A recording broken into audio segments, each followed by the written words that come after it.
Je m'appelle Patrick Henché, je suis entrepreneur. J'ai fondé l'entreprise Nubic. Nubic, j'ai vendu l'entreprise après 4 ans. À ce moment-là, on était plus de 50 employés. J'ai appris à bien gérer ces employés-là grâce aux tests psychométriques. J'utilisais les tests psychométriques quasiment au quotidien. C'est des choses qu'on rencontrait à l'occasion, ça peut être des conflits, par exemple, des conflits dans une équipe. Pourquoi 2 personnes, sur une base régulière, ont des accros au niveau de telle thématique?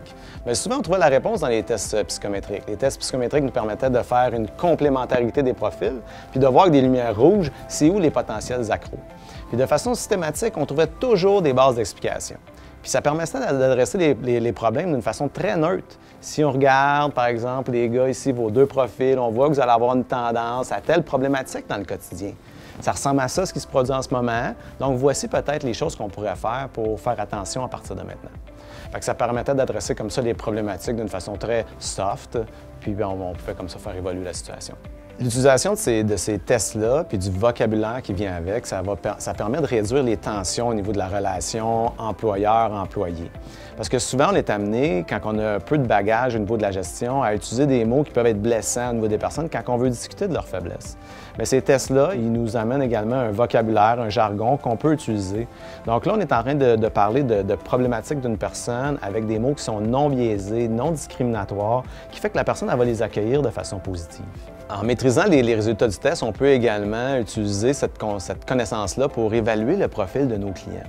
Suite à ça, ce qu'on est capable de faire, c'est d'assigner les bonnes personnes dans notre organisation qui vont aller travailler avec les clients. Les clients, il y en a plein de sortes. On ne peut pas les changer. Ils viennent avec leurs forces et leurs faiblesses, puis c'est à nous de s'adapter le mieux possible à ces gens-là puis à leur organisation. Le test nous permettait également d'assigner les meilleures équipes pour chacun des clients. On avait un gros client avec qui on travaillait depuis des années. Malheureusement, chez ce client-là, il y a eu du changement de personnel, c'est-à-dire la principale interlocuteur avec qui on faisait affaire avait changé. Et suite à ça, notre relation avec le client est devenue beaucoup plus difficile.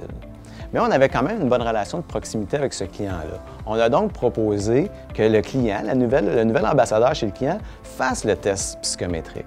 Ça nous a permis de mieux le connaître et d'assigner une nouvelle personne de notre côté avec qui la collaboration allait devenir naturelle. Ça a été effectivement un succès. Les 2 organisations se sont remis à collaborer très bien comme dans le passé.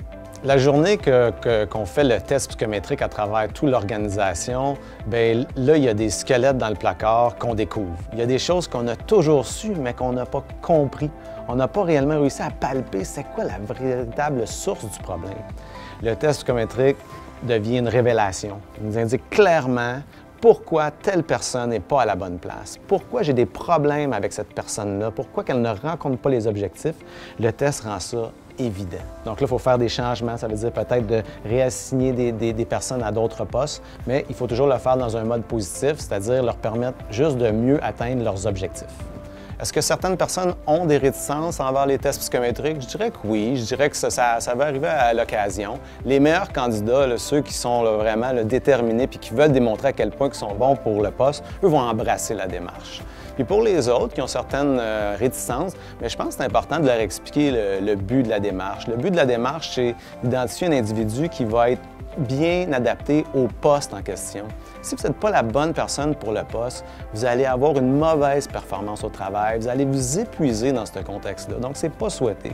Ce qu'on souhaite réellement, c'est de trouver la personne qui va pouvoir s'épanouir pleinement et performer dans le poste en question. Une bonne façon d'instaurer ça auprès d'une organisation, une entreprise en démarrage, je crois que ça serait de le faire faire à l'entrepreneur principal et sa garde rapprochée, les directeurs avec qui il va travailler. Si, par exemple, on prend une équipe de 4-5 personnes qui s'occupe principalement de la gestion de l'organisation, je pense que l'entrepreneur aurait beaucoup à gagner à comprendre mieux son cercle rapproché. Il faut que chacune de ces personnes-là soit à la bonne place pour que l'organisation ait du succès. Surtout dans un contexte de start-up où c'est des petites équipes, chacun des membres de l'équipe doit atteindre les objectifs. Donc, raison de plus de s'assurer que chacune des personnes est dans le bon banc, aura les bonnes caractéristiques, les bonnes propriétés pour bien exécuter son travail. Donc, je le recommanderais à tous les entrepreneurs, avec leur petite équipe qui travaille proche d'eux, de faire un test psychométrique.